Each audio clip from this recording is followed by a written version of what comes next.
It's the Weekly Wrap with your host, broadcasting legend Bruce Wolf, and his trusty sidekick, comedian Tim Slagle. And now, without further ado, Bruce Wolf.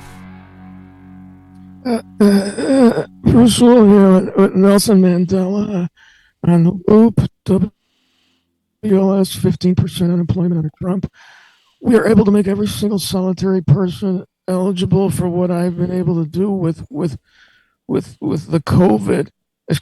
With dealing with everything we have to do with. Look, if we finally beat Medicare, where am I?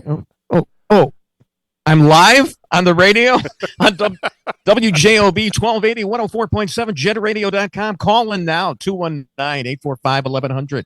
That's 219-845-1100. Call in. We'll talk about Trump, and we'll play your request. No, we won't play your requests, but we'll take your requests, and maybe Tim Slagle and I will we'll sing a few bars of your requests. Bruce Wolf, Tim Slagle on the Weekly Wrap. And now it's time for my favorite part of the show, wherein I guess what's in Tim's background. And I'm going to say it's an oldie, but it's a goodie. Tim, you've got Biden drooling, falling over like Artie Johnson on Laughing when he was lusting after Ruth Muzzy. What have you got this week? Well, I'm live from the Strachan Van Til Studios here in Hammond, Indiana. It's we're both. This is the first time the show's actually gone live. It's been taped in the past, and so we can do breaking news. Absolutely, there actually is breaking news, right? That the Supreme Court came down with a couple of decisions. Talk about a Supreme Court news dump on a Friday after the debate yesterday, right? Well, they had to get out of town after that one. I mean, they're going to have to release a lot of January 6th prisoners. So that's gonna. Yeah, well, they will be. They overturned the ruling about obstruction of justice in an official proceeding, but that will go down to the lower court. They'll still be charged with things, but. Yeah, sure. Parading without a permit. Something like that. Yeah, that's a 20-year sentence. Yeah. No, there's going to be problems with that. There also they overturned the Chevron case. Oh, wow. Which basically, that's if we got any law geeks in the audience. Yeah, right. Well, but that's about the administrative state taking over, and basically the Supreme Court said no, Congress has to write clearer laws, and so I mean it's a big deal. Oh no, I agree. Yeah. But like I said, that's not a lot of people even knew what the Chevron case was.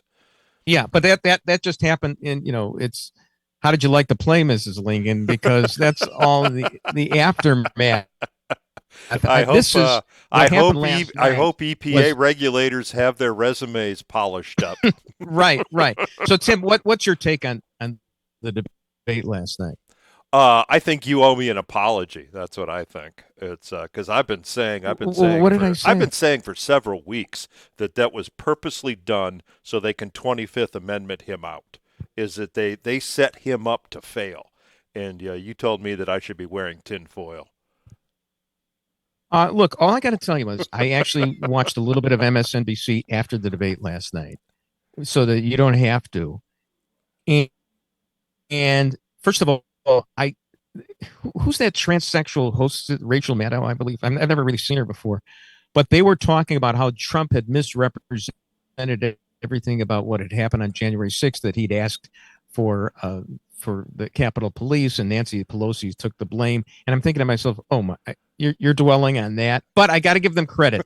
One of the hostesses did say that the Democrats are in a panic mode right now. So, I mean, if you have MSNBC saying that, you know that they really are panicking. Though I will give Lawrence O'Donnell, that nutcase, a little bit of credit. He was trying to see the silver lining. He was trying to say that, okay, this happened, but we got the big July 4th weekend, and then on July 7th, Trump gets sentenced. And so, that could vitiate, everything that happened last night. I dream on. It could. I mean, the same kind of dream it was to actually put Biden on the stage last night. Look, I don't know much about illegal immigration or the debt or Medicare. But I'll tell you one thing I do know, Tim. I know golf. And that was the centerpiece of the debate last night. And when Biden said, did he actually say that he was a 6 handicap? He said a 6. He may have changed it to an 8 at some point. Yeah, he said 6 handicap, and Trump said, "Oh, come on," and then he changed it. Right. He changed it to 8. I'm a 17 handicap, and I could beat Biden with a sand wedge and a putter. I think what he was trying to say is my handicap is stage 6 dementia. I think. Yeah, right. I think that's what he got absolutely confused done on. with it. I understand. My wife was telling me that she was watching. I couldn't take any more of it. Jill Biden in the post operation moment. Jill Biden and Joe were on stage, and Jill said to him, "You answered all the questions like he was a third grader." And I just saw the long shot where she had to get up there and show him the way off the stage. It's you don't want to do that. That's the mistake that Obama made. Well, Obama did it to show he was in charge. Do you think Jill? Right, and she's in charge. So, like Mrs. Woodrow Wilson. Just to get a sampling of coverage elsewhere. I read I still subscribe to the Chicago Tribune. Don't tell me why. But it's a bad habit. But they send. Do you actually get a newspaper, Bruce? No, I. Yeah, I do, but I never look at it. But they send these email bulletins every day. You write checks. Here's the lead. Here's the lead. To their bulletin today. They actually, as far as I can tell, didn't even really cover it. They had an AP story on it. But here's the bulletin that the Tribune itself sent. A raspy President Joe Biden repeatedly sought to confront Donald Trump in their first debate ahead of the November election, as his Republican rival countered the criticism by leaning into falsehoods about the economy, illegal immigration, and his role in the January 6th Capitol insurrection. Okay. Look, I mean, that's kind of burying the lead, and we should be burying Biden right now because it should have started out the Democrats are panicking over Biden. That's what actually happened last night. That's the lead. And as far as lying goes, I mean, how many lies did Joe Biden tell last night? He actually said that Roe versus Wade didn't allow partial birth abortion. Are you kidding me? That was an issue for 50 years. And he tried to make it seem like it didn't cover that. Well, technically he was right. Technically, the actual decision did not it only allowed abortion up until the first trimester. So he technically is right, but you had a compelling. If you have a compelling state interest, but that's actually what the practice was for 50 years. Oh no, I agree. Yeah, he said that you could fix Social Security by taxing the wealthy. No, the numbers don't add up. you can't do that. He also said, again, in his defense, if you have a wealth tax, which is what they've been pitching, is that so if you're worth $100 billion, that's not what he was saying. That's not what he was saying. He wasn't. Okay. I think he said like 1%. Excuse me. Hey, Tim, whose show are you on? Why don't you go on? You want to go on 670 The Scoros right now? They could use a little help right now. They're probably really wounded. He also said that Trump had left him with 15% unemployment. It was like something like 6.4, which is what your handicap index is, Joe. It was a fiasco. I gotta tell you, when I watched, and I can't stand watching these debates because I go way back, seeing Ronald Reagan fumble, both Bushes fumbling. I couldn't take it. But when I watched Biden, instantly, it was like, oh my God. Even though I've seen this in video clips and him wandering around the White House lawn and hoping that his head didn't get chopped off Vic Morrow-like by a Marine One. I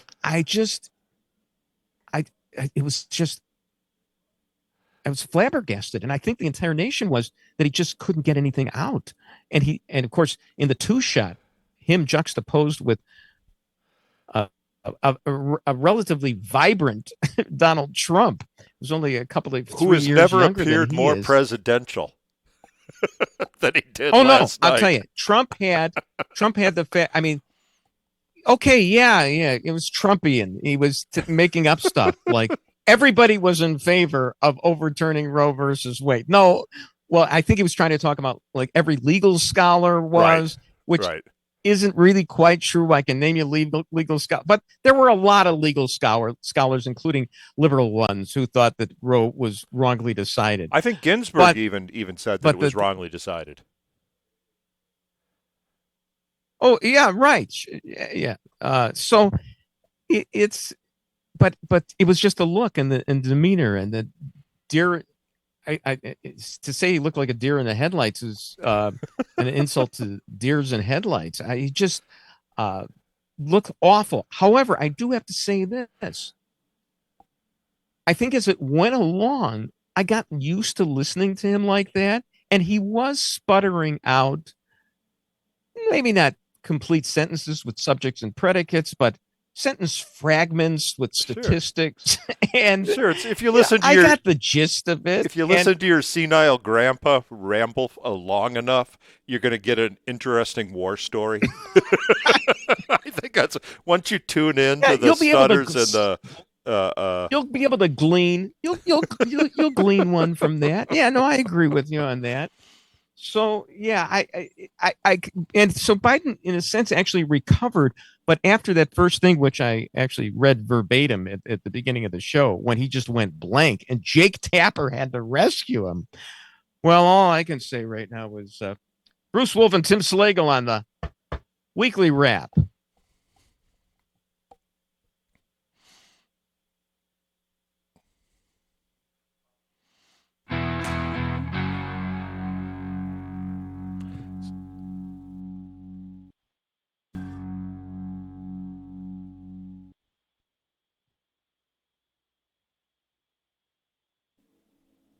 Bruce Wolf, Tim Slagle on the Weekly Wrap. Oh, we're live.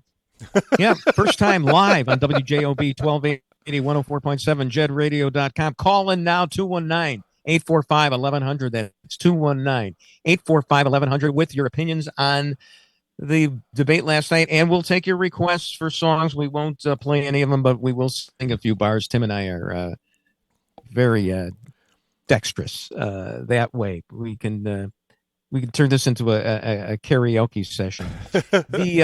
So I watched and we don't get any calls. I watched it on CNN. The actual, because I wanted to see it direct from the source. And I got to tell you, those commentators after it was over, it was like they had their statements ready. It was like they've been spending the past week at Camp David, writing their opinion, and they're all 25th Amendment. It seems. It's somebody told me that even David Axelrod, who is pretty articulate, was spitting out a word salad. He was trying to find what to say. And Van Jones, who my former partner Dan Proft once called a suck toy for the left when we had him on the air, said even he was saying, "Oh, this is it." I turned on MSNBC for a moment just to see what they had to say, and they were. I understand that Morning Joe today said, well, he can, have a good late 4th of July weekend and get things going again, and the debate doesn't really matter that much. And in the annals of elections, the debates don't really seem to matter all that much. They ratify what people believe. Yeah, this one. But this you know one. what? This one, yeah, this one, there's no question. This one is sui generis.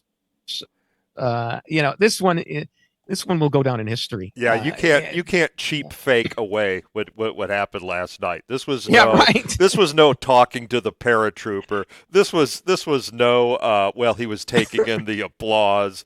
No, that's a week. He took a whole week off so he could rest and meet with and do debate prep, and that is the best he could do. Who knows how much drugs they pumped him up with? Well, here, not enough. And there was even talk about, this whole conservative myth about the drugs. And, these drugs can make you maybe more alert, but not necessarily more coherent. But in any way, we don't even need to address that issue. That's moot because he didn't look like he had drugs in him.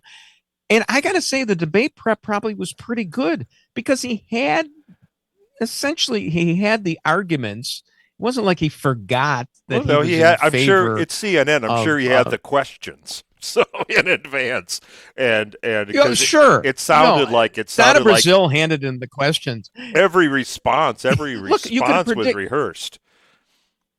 They were not trick questions. As a matter of fact, Jake Tapper and Dana Bash were actually reading the questions. They weren't responding. Had I been cross-examining either one of them, I would have responded to most of their answers with, I'm going to ask that those answers or that answer be stricken from the record because it's non-responsive. I mean, that goes a lot for Trump, too. I thought Trump had a great one on January 6th because he was asked about January 6th. And, what is he going to say? Well, I predict the Supreme Court's going to overturn the obstruction charge tomorrow. But be that as it may, no, he pivoted on that and said that on January 6th, 2021, we had great economy. We were inflation. Feared in the world. Yeah, no, it was a great answer. It didn't answer the question. And then he blamed Pelosi for everything. I said Pelosi. That's not quite the way it actually happened. But the questions weren't difficult. You could have predicted the questions. They weren't really trying to trick anybody. They were reading the questions. They weren't actually sparring at all with the candidates. And, they probably shouldn't have. They probably acquitted themselves well. Excuse me. I'm going Biden. You knew I'd go Biden by the second segment of the show. I'd become raspy, too, because we're in our dotage. Well, they couldn't go after Trump because Trump was ready to go after them. He was ready to point out that Dana Bash was married to one of the guys who signed the 51 the letter that Hunter's laptop was fake, and Jake Tapper he called Trump a Nazi several times. So here's the thing: Trump was ready to fire back at them if they were not fair.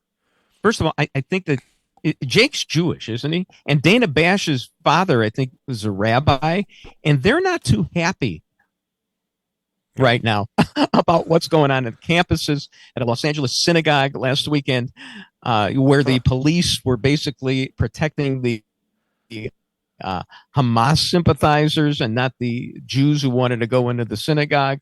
And they did ask that question, and of course, Biden went all over the place about what should happen in Israel.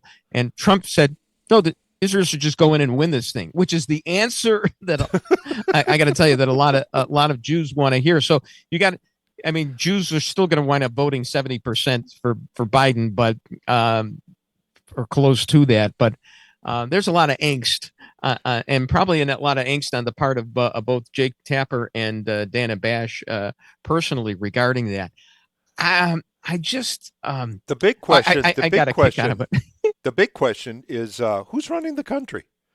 That guy, that guy is not in control of his bladder. So who's running the country? You don't have to be in control of your bladder. First of all, it's pretty good to get up 3 or 4 times a night.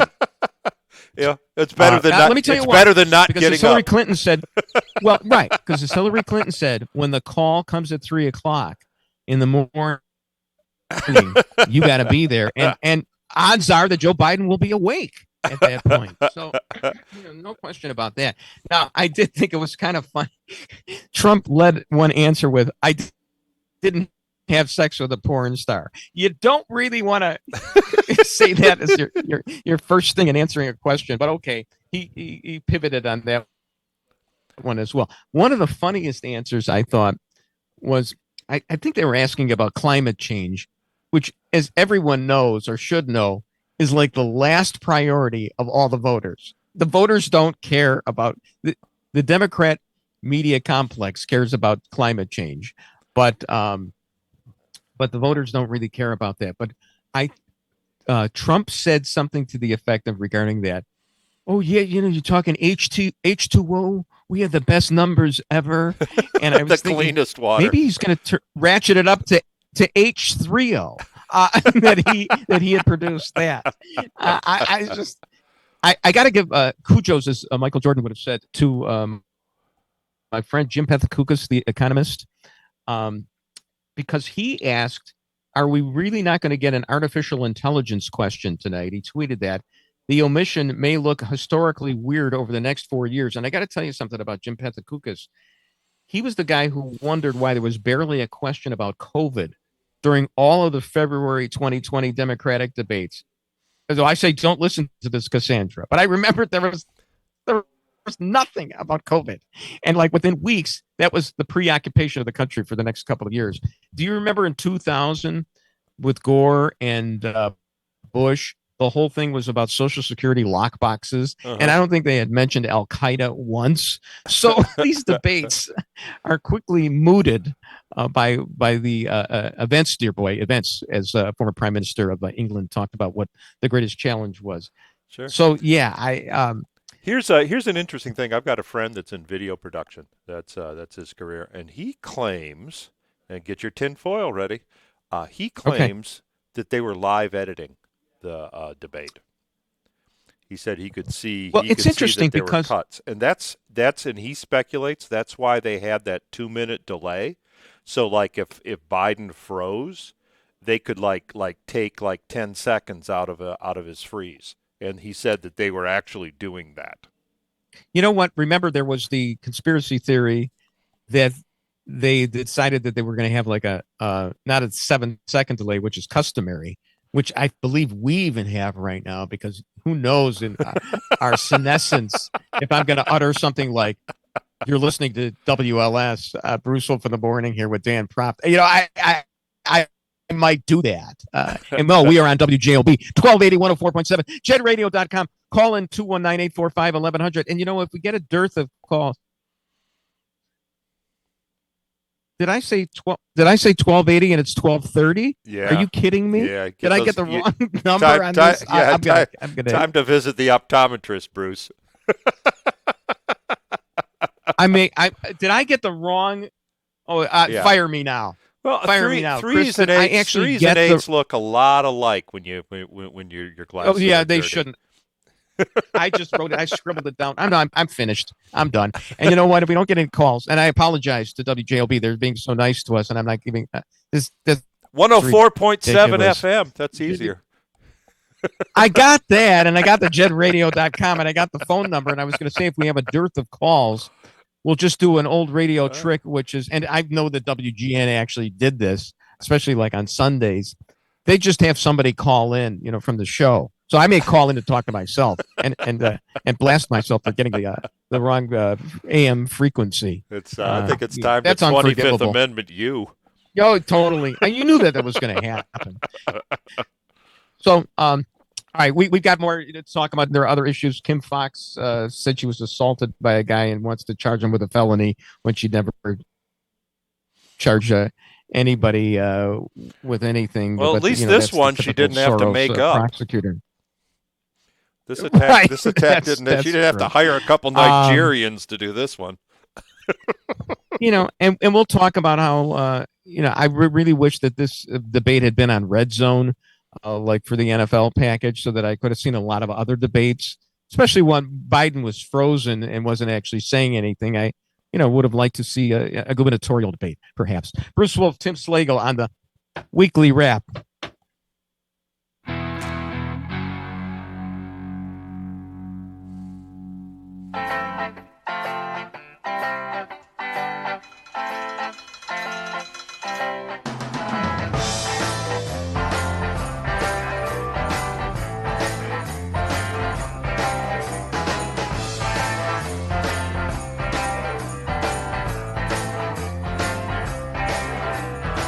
I am the passenger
See the city's ripped back sides.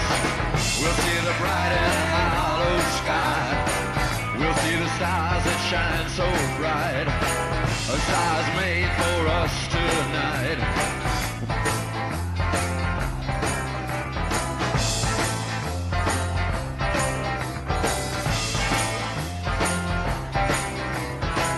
Oh, the passenger, how it rides. Oh, the passenger, he rides and he rides. He looks through his window. What does he see? He sees the side and hollow sky. He sees the stars come out tonight. He sees the You know, on the tees that we have, it said 1280.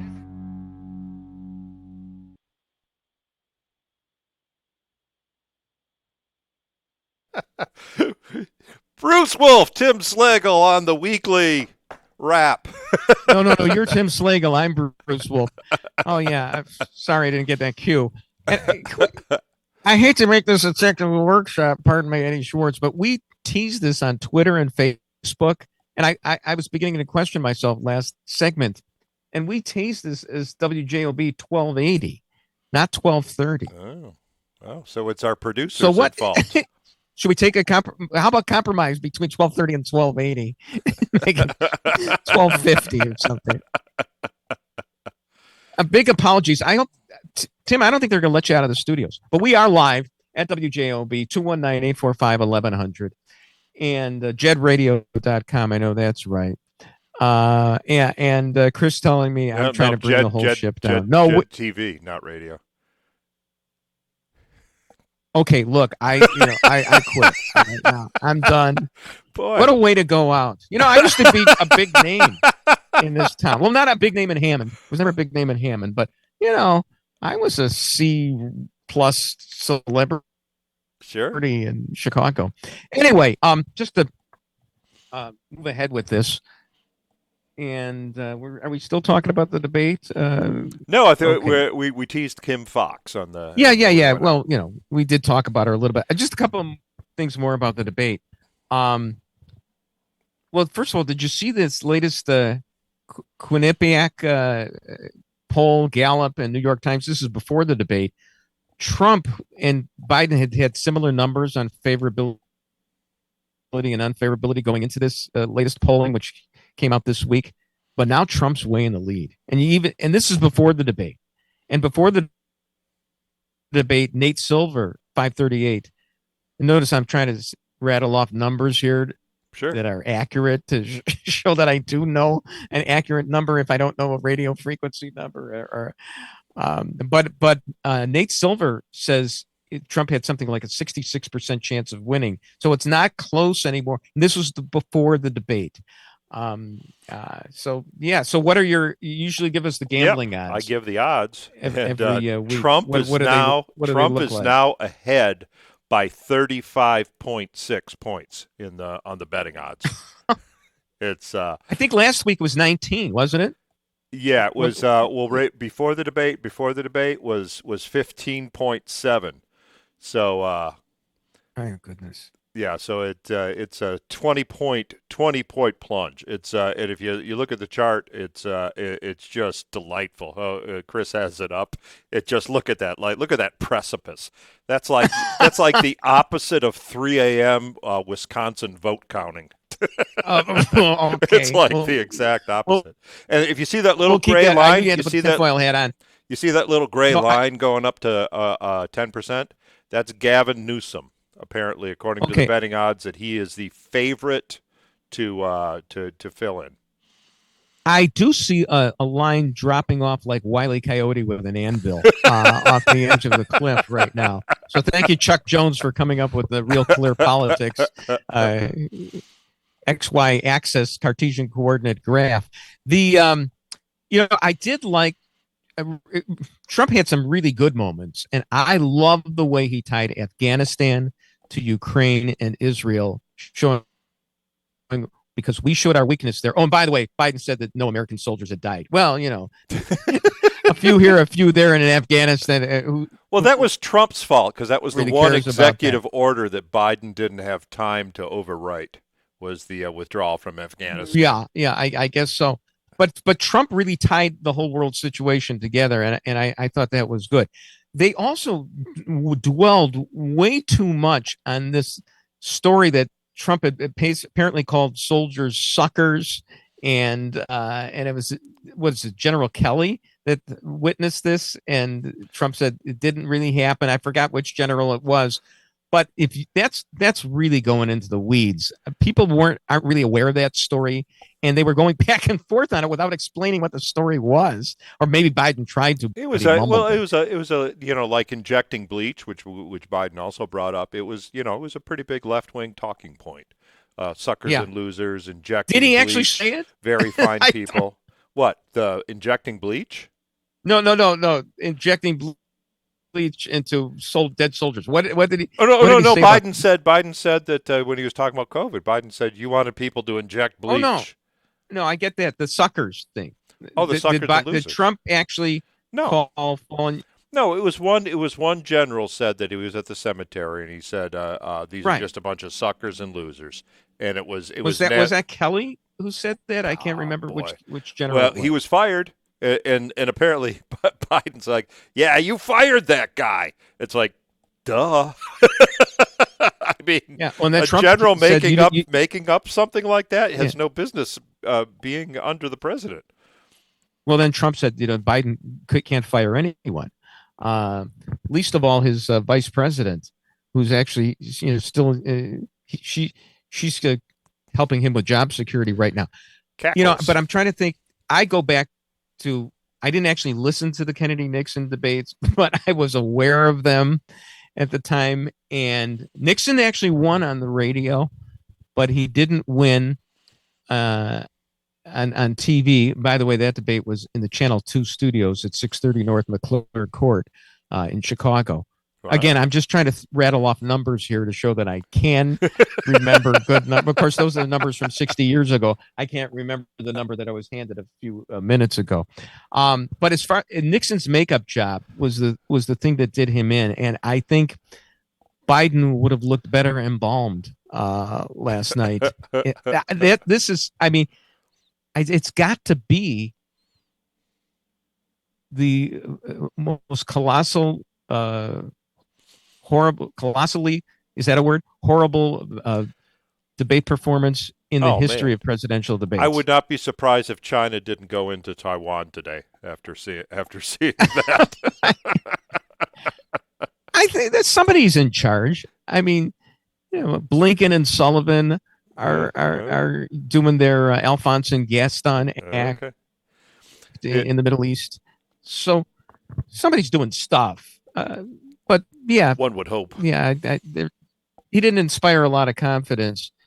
I mean, with Biden, it's always difficult telling where the pathological lying ends and the drooling begins. And last night was absolutely no different.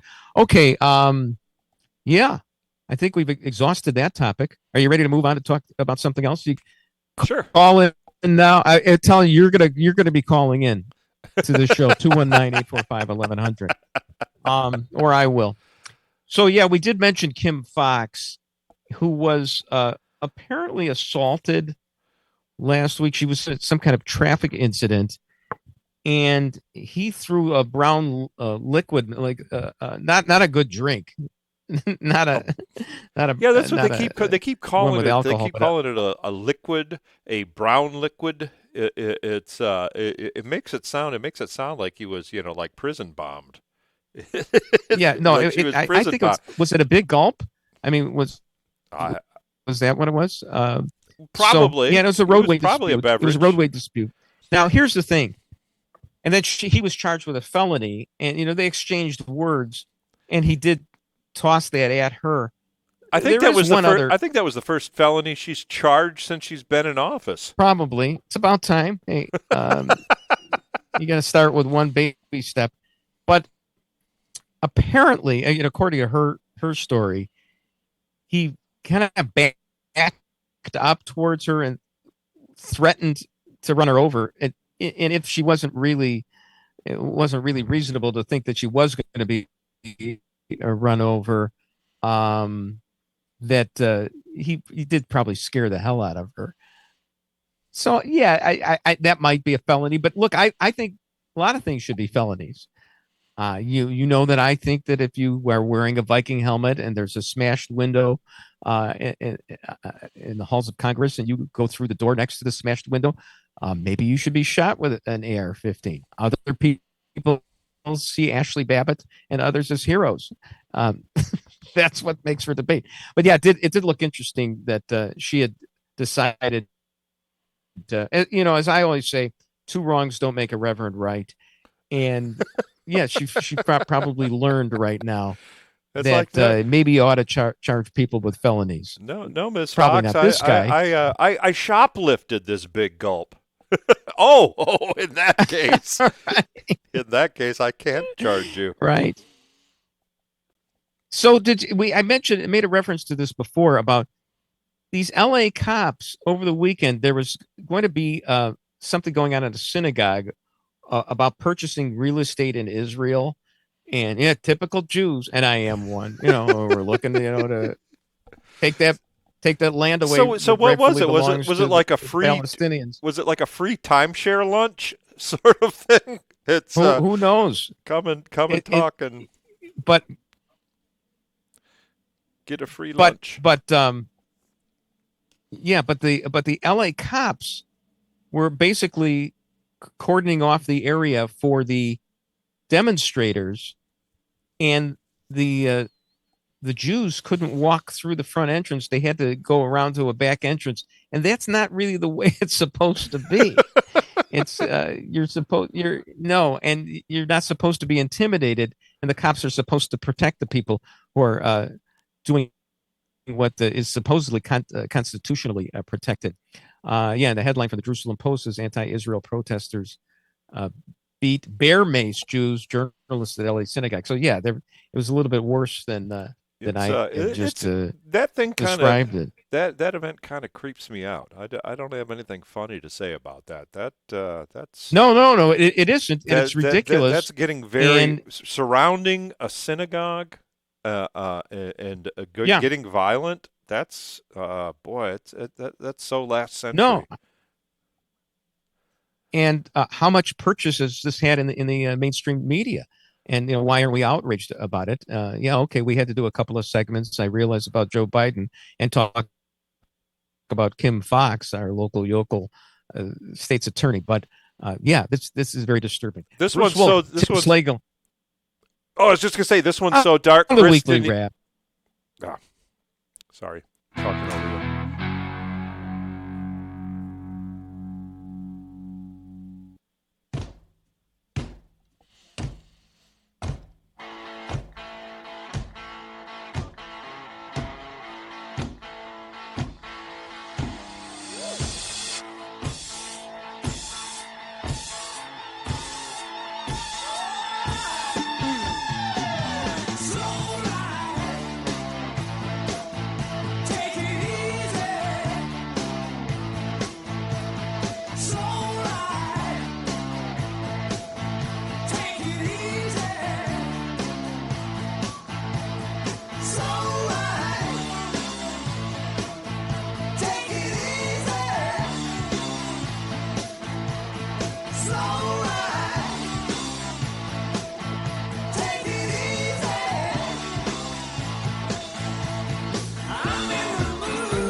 Bruce Wolf, Tim Slagle on the weekly rep. Hey, I took the cue correctly for the first time in 4 segments. I know I'm going to get it right. And I'm also going to get the call letters right now. And the frequencies, WJOB, 1230 AM, 104.7 FM, jedradio.com. Our phone number is 219-845-1100. Tim's going to make a fake call in the middle of this final segment. We are live. Yeah, we are live. We've talked about it's jedtv.com. Bruce. No, it's jedradio.com. Okay, let's argue about that now. Okay. I mean, we're disintegrating into a technical workshop right now. I can't. EMS, what emergency right now? Somebody get me Bill Cosby on the phone. You know, Eddie Schwartz used to talk to Bill Cosby at like 1 o'clock in the morning for like 2 to 3 hours. Wow. That was when radio was radio, my friend. Who you got in the bedroom tonight, Mr. Cosby? Just you're taking my pudding pop out now. All right. So speaking of your pudding pop, did you see this meme about the Hawk Tuah girl? Yeah. But kind of. Okay. By now, the way, it's how much time by now it's the Hack Tuah girl, I think. Yeah, the Hack Tuah girl. And by the way, more technical workshop here. I forgot to start the clock, so I don't know how far into the segment we are. 134 already. And I know we have to end the show. We're 134 in? Yeah. Okay. And how much time do we have left in the show? Too long. We have more time than material, I guarantee. Yeah, but I've got it. We're technical workshop here. I got to know when to end the show. 10 minutes. Because I don't want to bleed over into My Three Sons or whatever else is playing after this. Yep. But anyway, I just got the fingers up. 10 minutes. We have 10 minutes left. 10 minutes and look at all the stories we have to cover. So, okay. All right. Well, no, we can go into overtime. I can petition for overtime. Anyway, so it's the Hawk Tuah girl. First of all, there has never been a better indicator of Andy Warhol's prediction of 15 minutes of fame. It's the most. Well, she needs it because did you hear she's a school teacher and she lost her job. I did not take her for a school teacher. Quite frankly, I got to tell you, I kind of wish I'd had her as a teacher. First of all, she's got that nice Southern accent. She's cute, and she was just having a little fun there. I mean, but when I heard Hawk Tuah, I had to invoke Hawk Harrelson. Mercy, I can't believe that she said that. Well, here's something else you shouldn't believe. She's not a school teacher, and she didn't get fired. That's so none of that actually happened. Well, I mean, that's not even true. She was filmed. No, she was no. It's she's been mistaken for other people several times. Oh, okay. It's okay. So you know that weekly, if you don't listen to us live and you actually listen to us, you know that every week I get fooled. What are some of the big things I've been fooled about, other than call letters and frequency numbers? What I think she woke up. I think she woke up the next morning with a severe hangover and her phone going off, and she's kind of gone into hiding ever since. It's well, supposedly she's got merchandise, licensing agreements and things like that, and she's selling this. But you're telling me she's really not a school. I wanted her to be a school teacher. I'm trying to grab the name out of my memory of the school teacher, that famous school teacher who got fired because, she was dating, quote unquote, the 15-year-old football captain. That was the one. Was that the one that actually had his kid? And yeah, right. And 10 points for that. If you I can't remember her name, but I wanted to say like something like Rebecca De Mornay, but that's the weekly wrap on radio and television. Follow Bruce at Oh my gosh. I cannot remember what her name is, but I know that she defied several court orders to never see him again. And and they continued. This is also a great part of the show where we, try to search our memories for. Eventually, the show devolves into us sounding exactly like Joe Biden, and wondering who's going to take over. Yeah, I understand that. All right, speaking of women who schoolboys would lust after, how about all those Hooters restaurants? I mean to say, 40 shouldn't Hooters, have had a pregnant pause there. 40 Hooters restaurants closed. They citing difficult economic conditions for their closure, which is weird because that's you would think that restaurant would benefit from inflation. Yeah, hi-oh. Okay. I'm glad I let you spit out your punchline, Tim. Sure. I almost stepped right over That's that. Okay. I posted it on Twitter, and I know, Hooters, and I liked it. Hooters, and I would still Hooters retweeted it. Oh, that's wonderful. That's great. Mazel tov. Now, here's the thing. You have to politicize everything. Well, and again, you can partially do it just because of the inflation and labor costs. But didn't Hooters go a little bit DEI? Didn't they start hiring some, how shall we say, Zoftig servers? Not quite the Hooters brand that we had before, because I saw pictures of some of those waitresses, and they have every right to serve, and they can do it as well as anybody else, but might not be the draw that the former waitresses were. Kind of the way that flight attendants went from the 1950s, coffee, tea, or me, to perhaps your grandmother serving you and not even giving you a bag of peanuts on a flight. But well, there's a couple of things that happen. Is that Hooters kind of they kind of their focus kind of changed. They became a great sports bar, great place to get wings, and it'd be family oriented. So they kind of went away from that. And then meanwhile, the competition. I mean, when Hooters came around, there was no other PG strip club like Hooters. I mean, it was unique. But I mean, now there's several. There's Twin Peaks. There's the Tilted Kilt. There's several places where you can go if you want to see Twin cute Peaks. girls. Is that some sort of double entendre, Tim? Is that what we're talking about? I think. I see. Yeah. It's, they advertise a 29-degree cold beer. There's one right down the road here in right down Indianapolis Boulevard from the Strachan Van Til studios, right across the street from Strachan Van Til Schererville. There's a new Twin I did Peaks not realize restaurant. that in Tim Slagle, who's not only a stand-up comedian and a tinfoil hat conspiracy theorist extraordinaire, but also a connoisseur of PG-rated strip clubs. And so we've got the Tilted Kilt, Hooters, and Twin Peaks. Okay, and how do you rate them? I don't go into those kind of places. Oh, I see. The Twin Peaks here, and this is funny. The Twin Peaks here in Northwest Indiana, it's right next door to it is a Hooters, and right next to that is Harbor Freight Tools.